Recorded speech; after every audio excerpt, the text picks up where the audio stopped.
वो जिसकी परमिशन के बिना कोई नेता भी डिसीजन नहीं ले पाता था, वो जिसके नाम से बड़ा गुंडा भी घबराता था, आखिर क्यों वो हीरो सबसे अपनी असली पहचान छुपाता रहा।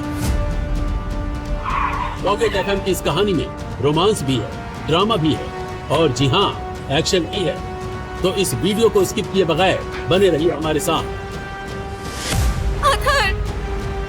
ये लोग मुझे मार डालेंगे, प्लीज हेल्प मी। एक पति छुपा रहा था अपनी पत्नी से अपनी खौफनाक पहचान, मगर क्या हुआ जब उस पहचान की वजह से मुश्किल में फंस गई उसकी जान से प्यारी पत्नी की जान। एक छुपा रुस्तम हीरो और उसकी मासूम पत्नी की कहानी आज सुनिए पॉकेट एफएम की जुबानी। सर, कैबिनेट के सभी मंत्री आ चुके, हमें पार्टी मीटिंग शुरू कर देनी चाहिए।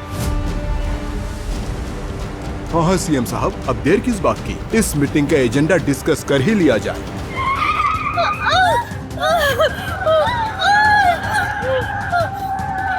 मुख्यमंत्री निवास में हो रही थी एक बहुत बड़ी मीटिंग। सभी नेता आ चुके थे, मगर सीएम साहब ने अब तक मीटिंग शुरू नहीं की थी।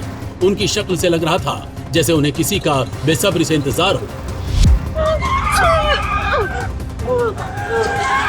बेचैन हो रहे नेताओं में से एक नेता ने आखिर सीएम साहब से पूछ ही लिया, सीएम साहब, आप किसका वेट कर रहे हैं? तभी ये गाड़ी मुख्यमंत्री निवास के गेट पे आके रुकी। वहाँ खड़े सिक्योरिटी गार्ड्स ने जैसे ही ड्राइवर को देखा, दरवाजा मानो अपने आप ही खुल गया। सीएम साहब ने अपनी घड़ी देखी और फिर दरवाजे की तरफ देखते हुए बोले, बस 5 मिनट और, बॉस आते ही होंगे। सीएम साहब के मुंह से किसी और के लिए बॉस शब्द सुनकर वो सभी नेता आपस में खुसुर फुसुर करने लगे कि तभी दरवाजे से फटे जूते पहने 2 कदम अंदर आए। सभी नेताओं की नजर उन फटे जूतों से होती हुई फटी पुरानी जीन्स और एक मैली शर्ट पहने हुए एक आम से नजर आने वाले आदमी पर गई, जिसने मीटिंग रूम में आते साथ सीएम साहब से कहा, सॉरी, ट्रैफिक में फंस गया था।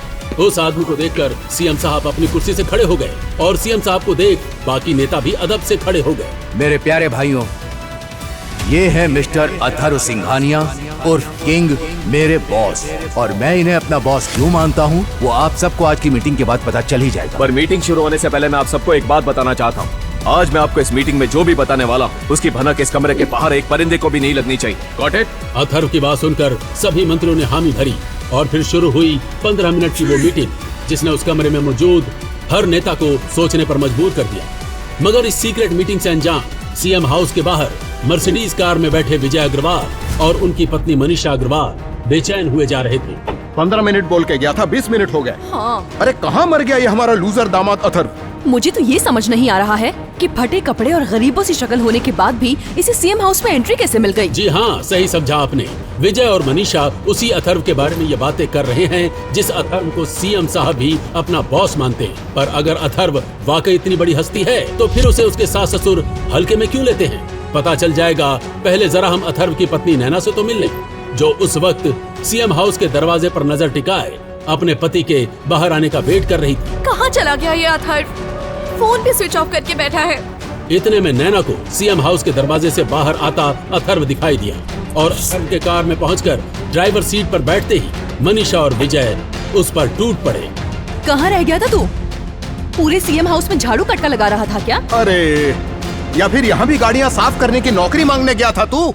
अरे शांत हो जाइए पापा जी और मम्मी जी, आप भी थोड़ा रिलैक्स कीजिए। यहाँ सीएम साहब के यहाँ मैं नहीं, मेरे चाचा जी नौकरी करते हैं। वो सीएम साहब के बाग के माली हैं। मैं उनसे ही मिलने गया था। अरे तुम माली काका की भतीजे, अब चुपचाप गाड़ी चालू कर, हम पार्टी के लिए लेट हो रहे हैं। अथर्व ने गाड़ी चालू की और वो लोग वहाँ से निकल गए, मगर अथर्व इस बात से अनजान था कि लाल रंग की एक गाड़ी उनका पीछा कर रही है। जहाँ स्टीयरिंग व्हील थामे अथर्व का ध्यान सड़क पर था, वहीं उसके पीछे बैठी उसकी पत्नी नैना मन ही मन अथर्व के बारे में ही सोच रही थी। हे भगवान, आपने मेरे पति को इतना भोंदू क्यों बनाया है? इस आदमी को मेरी तो क्या, अपनी खुद की इज्जत की कोई परवाह नहीं है। हाँ, सारा दिन मेरे माँ बाप से खरी खोटी सुनता रहता है, मगर इसके काम में जूं तक नहीं रेंगती। ये नहीं कि कोई छोटी मोटी नौकरी ढूंढकर इज्जत की रोटी कमा ले। इसे तो बस ससुराल में मुफ्तखोर दामाद बनकर रहना ही अच्छा लगता है। जहाँ नैना ये सोच सोच कर परेशान हो रही थी, वहीं अब अथर्व ने गाड़ी एक ऐसे मोड़ पर घुमा दी थी कि जिसे देख मनीषा और विजय एक साथ ही चिल्ला उठे। अरे ये क्या हुआ? ये किस मोड़ पर गाड़ी डाल दी तूने? अनाड़ी ड्राइवर, तुझे इतना भी नहीं पता कि इस मोड़ पर आए दिन लूटपाट होती रहती है। शॉर्टकट के चक्कर में हमारी जान जोखिम में डाल दी तूने। अरे मम्मी जी, पापा जी, डोंट वरी। जब तक आप मेरे साथ हैं, टेंशन के बारे में मेंशन करने की जरूरत नहीं है। अथर्व का इतना कहना ही था कि तभी कुछ बाइकर्स ने कार के ठीक सामने अपनी बाइक लगा दी। मरवा दिया ना? मिल गई तेरे कलेजे को ठंडक। अरे 50 लाख का नेकलेस पहना है मैंने। और मेरी घड़ी भी 25 लाख की है। पैसा छोड़ो अथर्व, इन गुंडों ने अगर हमें मार डाला तो कौन होगा इसका जिम्मेदार? हाँ, वो सभी बाइकर्स अपनी बाइक के एक्सीलेटर को रेस देते हुए अथर्व को ही घूरने लगे। अथर्व ने हैंड ब्रेक ऊपर उठाया और गाड़ी का दरवाजा खोलकर वो उन गुंडों की तरफ बढ़ने लगा। अथर्व, तुम पागल हो गए हो? वहाँ कहाँ जा रहे हो? अरे हीरो बनने के चक्कर में आज तू हम सब की बलि चढ़वा के ही मानेगा। अब अथर्व को नैना और मनीषा की आवाजें नहीं सुनाई दे रही थी। उसे तो बस अपने सामने खड़े उन बाइकर्स की शक्लें दिख रही थी और दिख रहे थे उन सब के हाथों में चमचमाती हुई रामपुरी छुरियां। मगर अथर्व बिना डरे उन गुंडों के ठीक सामने जा खड़ा हुआ और ये देख उनमें से एक गुंडे ने अथर्व को आंखें दिखाते हुए कहा, किस माई का लाल है बे तू, जो हम सबके सामने खड़ा हो रहा है? चल अब साइड को हट ले। हम लोग तेरी कार और उसमें बैठे तेरे परिवार को लूटने आए हैं। उस गुंडे को लगा था कि उसकी धमकी सुनकर अथर्व घबरा जाएगा, मगर अथर्व ने जो उससे कहा उसे सुनकर तो उसका माथा ही घूम गया। वीरू का लड़का है ना तू? क्या बोला तूने? तू मेरे बाप का नाम कैसे जानता है? क्योंकि मैं तेरे बाप का बाप हूँ साले, और मेरा नाम है किंग। किंग। अथर्व के मुंह से ये नाम सुनकर अपनी बाइक को घुमाकर वो सब वहाँ से भीगी बिल्लियों की तरफ भाग गए। मगर उन्हें भगाकर जैसे ही अथर्व कार में वापस आया, उसकी सांस उसी पर बरसने लगी। क्यों रे? ऐसा क्या कह दिया तूने उन लड़कों से जो वो लुटेरे हमें लूटे बिना ही भाग लिए? अरे सासू माँ, मैं क्या बताऊँ आपको, इस देश में बेरोजगारी इतनी बढ़ गई है कि ये बच्चे एक एक बोतल बियर पीने के लिए भी लूटपाट जैसी वारदातों को अंजाम देने लगे हैं। मैंने बस उन सबको बियर पीने के लिए 5000 दिए, सब बेचारे मुझे दुआ देकर चलते बने। अरे पर तू ये बता कि तेरे जैसे फटी जेब के वारिस के पास 5000 आए कहाँ से? अरे पापा जी, आप भूल गए, कल ही आपने मुझे कार की सर्विसिंग करवाने के लिए कुछ पैसे दिए थे। ये 5000 उसी पैसे में बच गए। अच्छा बेटा, पहले जरा मैं आज की पार्टी में दम भर के दारू पी लूं, फिर तुझसे वो 5000 भी वसूल लूंगा। पापा, आप जो बोलते हैं वो आपको खुद सुनाई देता भी है कि नहीं? हाँ? एक तो अथर्व ने हमारी जान बचाई और आप 5000 जैसी छोटी सी रकम के लिए उस पर ही बरस रहे हैं। शर्म आती है मुझे आपके चिंदीपने पर। नैना को खुद का बचाव करता देख अथर्व का दिल गदगद हो उठा। चाहे उसके ससुराल वाले उससे कैसे भी बर्ताव करते हो, मगर अथर्व के लिए जो मायने रखता था वो था नैना का बर्ताव। तो सुनसान सड़क से निकलती हुई वो कार आगे पार्टी डेस्टिनेशन वाले होटल की तरफ बढ़ ही रही थी, तो वही उस कार का पीछा कर रही थी वो लाल कार जो बहुत देर से अथर्व का पीछा कर रही थी। फाइनली हम पार्टी में पहुंच गए। ए अथर्व, गाड़ी से बाहर निकलने के बारे में सोचना भी मत। यही ड्राइवर की तरह बैठकर गाड़ी की निगरानी करना, समझा? इस तरह से अथर्व को फटकार लगाकर मनीषा और विजय होटल के अंदर चल पड़े। वहीं नैना उदास नजरों से अथर्व को देखकर सर झुकाए अपने माँ बाप के पीछे हो ली। इतने में एक वेट्रेस हाथों में महंगी वाइन लिए गाड़ी में बैठे अथर्व के पास आई और उसे वाइन सर्व करते हुए बोली, आज की शाम का खास जाम हमारे खास मेहमान के लिए। बहन जी, मुझे लगता है आपको कोई गलत फहमी हो गई है। मैं इस पार्टी का मेहमान नहीं, मैं तो इस गाड़ी का ड्राइवर हूँ। सर, हमारे मालिक को अच्छे से पता है कि आप कौन हैं, इसलिए उन्होंने आपके लिए इस ड्रिंक के साथ एक मैसेज भी भेजा है। मैसेज? कैसा मैसेज? और फिर उस वेट्रेस ने अथर्व के हाथ में एक छोटा सा कागज का टुकड़ा थमा दिया, जिसमें लिखे मैसेज को पढ़ते हुए अथर्व की आंखें बड़ी होने लगी। किंग, मैंने तुम्हें पहचान लिया है। अभी के अभी मुझसे आकर बेसमेंट में मिलो, वरना इस पार्टी से तुम्हारी पत्नी नहीं, उसकी लाश वापस जाएगी। तुम्हारा पुराना दुश्मन। उस मैसेज को पढ़ते ही अथर्व की आंखें गुस्से से लाल हो गईं। वो नैना से तहे दिल से मोहब्बत करता था और वो ये नहीं चाहता था उसका कोई पुराना दुश्मन उसकी प्यारी पत्नी को नुकसान पहुंचाए। वो गुस्से में कार से बाहर निकला, मगर जैसे ही वो होटल के बेसमेंट में पहुंचा, उसे सुनाई दी नैना की चीख। इसे सुनकर जब उसने पीछे मुड़कर देखा तो उसे नैना दिखाई दी, एक ऐसे आदमी के साथ जिसे देखकर अथर्व पूरी तरह से चौंक गया। आओ किंग आओ, मुझे तुम्हारा ही इंतजार था। इन सभी सवालों के जवाब जानने के लिए आपको जानना होगा अथर्व की जिंदगी के उस चैप्टर के बारे में जिसके पन्ने छिपे थे उसके भयानक अतीत में। वो अतीत जिसमें भयानक खून खराबा था, वो अतीत जिसमें बेशुमार खतरों के खेल थे। तो सुनिए आगे की कहानी। वो किंग है, किंग, सबका बाप। अरे उसके नाम का डंका देश विदेश में बज रहा है। वो वन मैन आर्मी है, उसकी चुटकी के इशारे पर बड़ी बड़ी सल्तनत कांप जाए, ऐसा सलसला है वो सलसला। लेकिन 150 फाइटर से अकेला लड़ने आ गया ये, कैसे करेगा ये अकेला सबका सामना? इसे सबने समझा बेकार। उसने अकेले किया 150 फाइटर पर वार। किंग होते हुए भी जिसने छुपाई थी अपनी पहचान, क्या खुल जाएगा उसका सालों पुराना राज? जानिए शुरू से ये कहानी हमारे साथ। घायल हूँ, इसीलिए तो घातक हूँ। हाँ, ये है कौन? इसे देखते ही बड़े बड़े बॉक्सर और फाइटर्स फीकी बिल्ली क्यों बन गए? यूँ बड़े बड़े खली और बाहुबली तक इसे सर झुकाकर रास्ता दे रहे हैं। अबे तू इसे नहीं जानता? स्ट्रीट फाइटिंग की दुनिया का किंग, यहाँ का बादशाह है ये।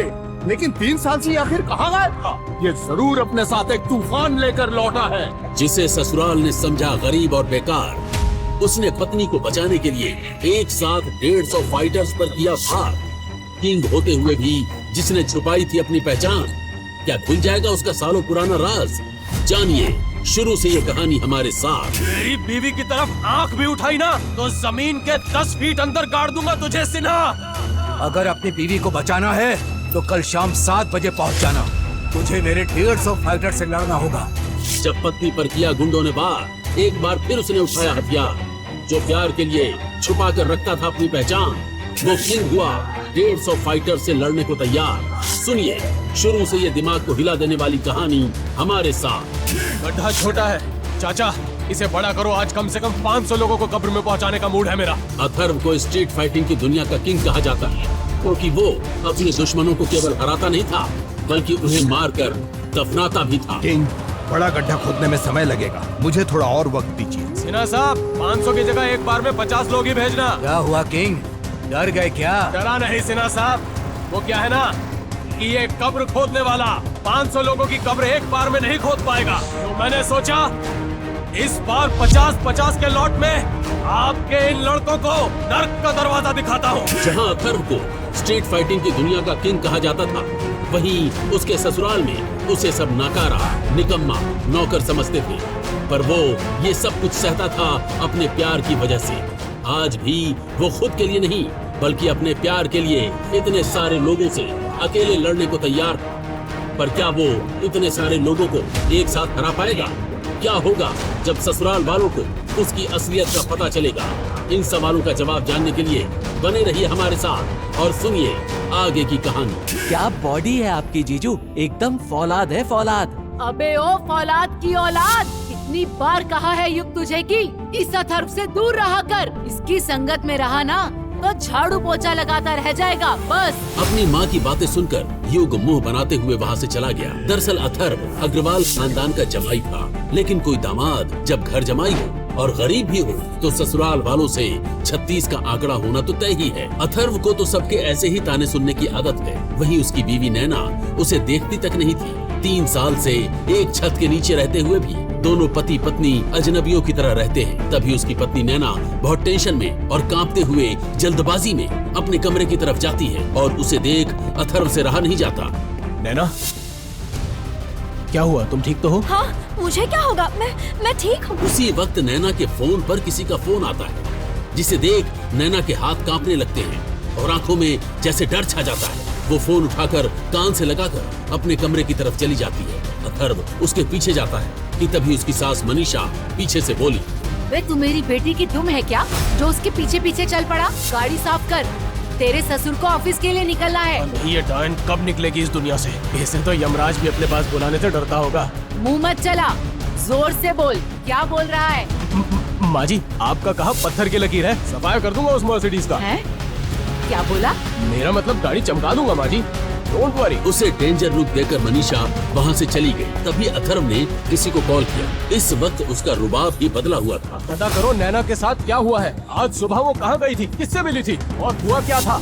सबकी इन्फॉर्मेशन चाहिए मुझे जल्दी। काम हो जाएगा किंग। सुबह से शाम हो गई थी, लेकिन नैना अपने कमरे से उतरकर नीचे नहीं आई, न उसने खाना खाया। वो खाना लेकर उसके कमरे की तरफ बढ़ा, तो अथर्व को नैना और उसके पेरेंट्स की आवाज सुनाई दी। ये क्या किया तुमने, जानती भी हो? तुम्हारा ये कदम हमें मौत के मुंह तक पहुंचा सकता है, बर्बाद कर सकता है हमें। बर्बाद तो हम हो चुके हैं माँ। अथर्व को समझ पाता ठीक उसी वक्त उसका फोन बजा। साइड में जाकर जब उसने फोन उठाया तो उसे एक ऐसी बात पता चली कि उसके होश उड़ गए। बॉस, नैना मैम ने आज सुबह अंडरवर्ल्ड माफिया मिस्टर सिन्हा के बेटे को थप्पड़ मार दिया। What? Yes boss, Mayank Sinha Agarwal company के कुछ बिल्डिंग्स अंडरटेक करना चाहता था। उसने नैना मैम को धमकी दी और उसकी पहचान जाने बिना उन्होंने उस पर हाथ उठा दिया। ये सुनकर अथर्व एक पल वहां नहीं रुका और मेंशन से बाहर निकल गया। थोड़ी दूर रोड पर पहुंचते ही उसके सामने ब्रांड न्यू आलीशान गाड़ी खड़ी थी। गाड़ी पुरानी बिल्डिंग की तरफ ले चलो राजवीर। गाड़ी आगे बढ़ी और कुछ देर में ही वो लोग एक ऐसे एरिया में थे जहां कई सारी पुरानी बिल्डिंगें थी। बाहर से सुनसान खाली लगने वाला वो इलाका अंदर से खतरनाक माफिया और अंडरग्राउंड फाइटर से भरा हुआ था। अथर्व को वहां देखकर हर कोई सुन्न पड़ गया और सबने उसके लिए रास्ता छोड़ दिया। कुछ लोग जो रिंग में फाइटिंग मैच खेल रहे थे बात करने लगे। ये कौन है भाई? इसे देखकर सब रास्ता क्यों दे रहे हैं? अबे बच्चा है क्या? किंग को नहीं जानता? स्ट्रीट फाइटिंग चैंपियन है किंग। बस पिछले 3 साल से उसने कोई मैच नहीं लड़ा। क्यों?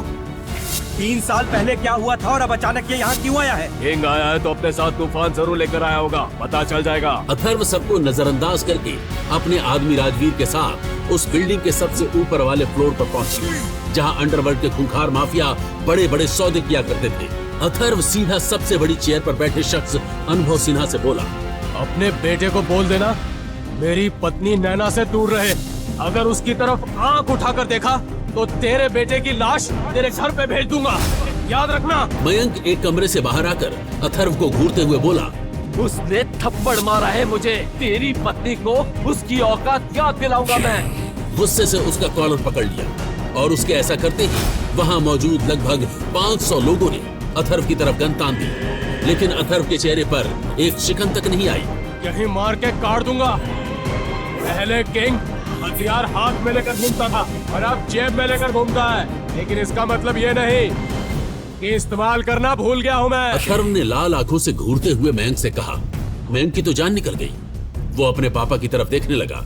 मिस्टर सिन्हा बोले, वेलकम किंग, तुम्हारा इंतजार था मुझे। पावर, पोजीशन, पैसा, ताकत, ये सब छोड़ दिया तुमने। किसके लिए? बीवी के लिए? उसका नाम किसी के मुंह से बर्दाश्त नहीं करूंगा। अरे अरे, इतना प्यार?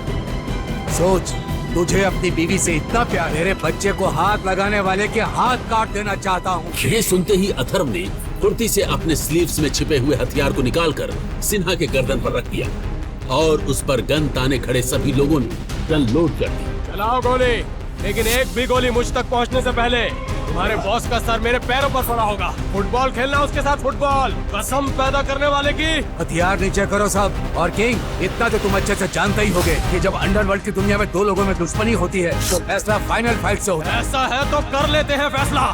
डेड मैच होगा।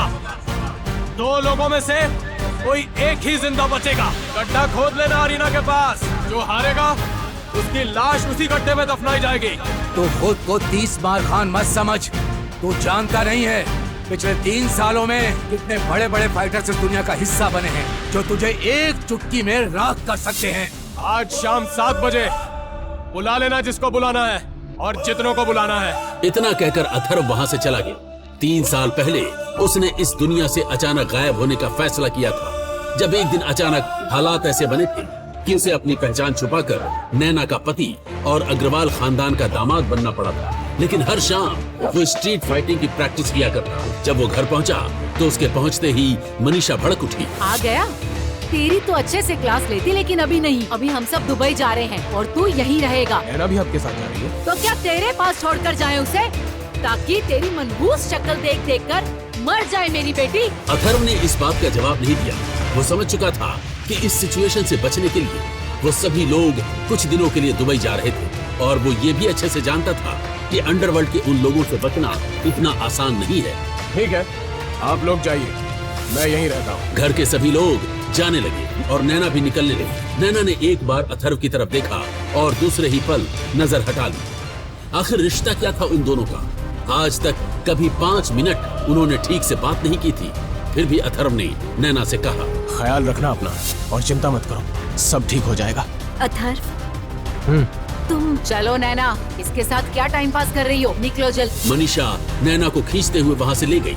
नैना गाड़ी में ही थी और रह रहकर उसे अथर्व की चिंता सता रही थी।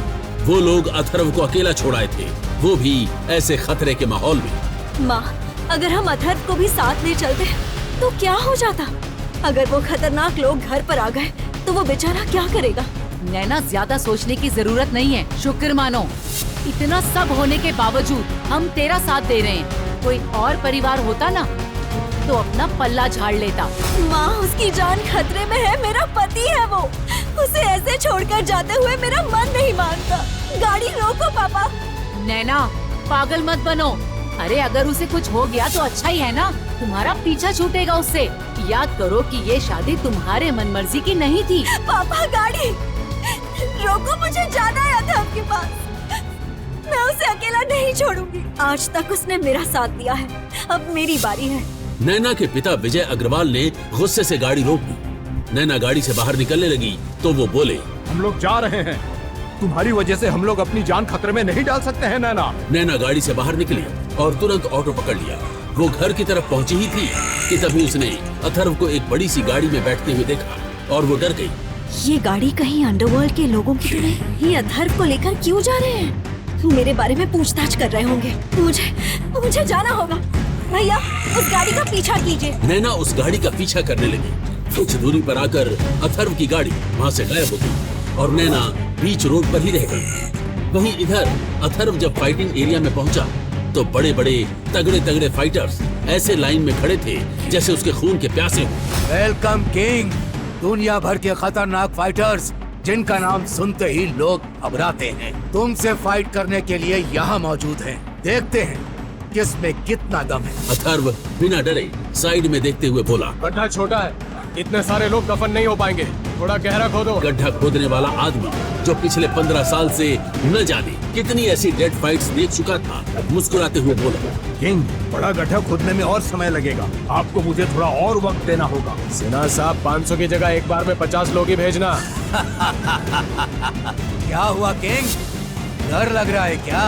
3 साल बाद मैदान में उतर रहे हो ना, समझ सकता हूँ। तुम चाहो तो बिना लड़े भी हार मान सकते हो। डर नहीं लग रहा सिन्हा साहब, वो क्या है ना कि ये कब्र खोदने वाला 500 लोगों की कब्र एक बार में नहीं खोद पाएगा, तो मैंने सोचा इसकी भी सुन लेते हैं। इस बार 50-50 के लॉट में आपके बंदों को नर्क का दरवाजा दिखाता हूँ।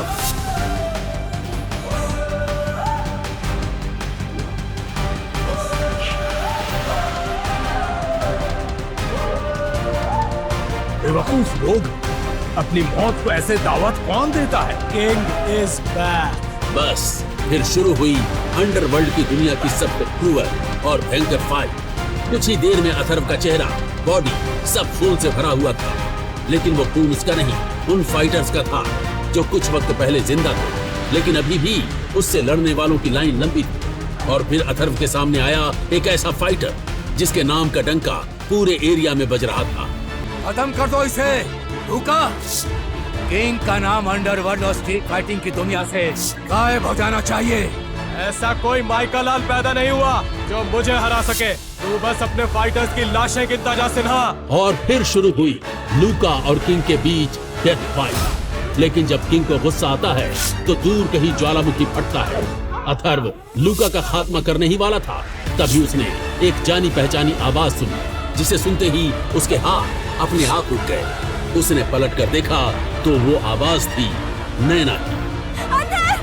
इन लोगों ने मुझे पकड़ लिया है, बचाओ मुझे, बचाओ। नैना को उन लोगों के चंगुल में देख अथर्व चीखा, हिम्मत है तो मर्द की तरह सामना कर, मेरी बीवी को छोड़ दे सिन्हा। छोड़ दूंगा, बस तू चुपचाप मार खाता रहे तो मैं उसे छोड़ दूंगा। ये सुनकर अथर्व ने अपने हाथ पीछे कर लिए और लूका ने उसे बुरी तरह मारना शुरू किया। अथर्व नैना के लिए चुपचाप मार खाता रहा और लूका ने उसे मार मार कर अधमरा कर दिया।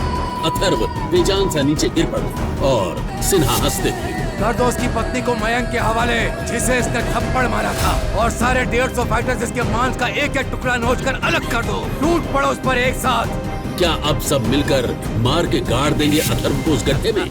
क्या करेगा नैना के साथ मयंक? क्या आगे कोई चमत्कार होगा? आखिर कौन है अथर्व? आखिर क्यों उसने आज तक छुपाई थी अपनी असली सच्चाई? क्या होगा उनके रिश्ते का अंजाम? आगे की कहानी जानने के लिए देखिए अगला एपिसोड सिर्फ पॉकेट एफएम के YouTube चैनल पर, और एम्पायर ऑफ हिडन किंग के सारे एपिसोड्स को सुनने के लिए डिस्क्रिप्शन में दी लिंक से डाउनलोड करें पॉकेट एफएम ऐप।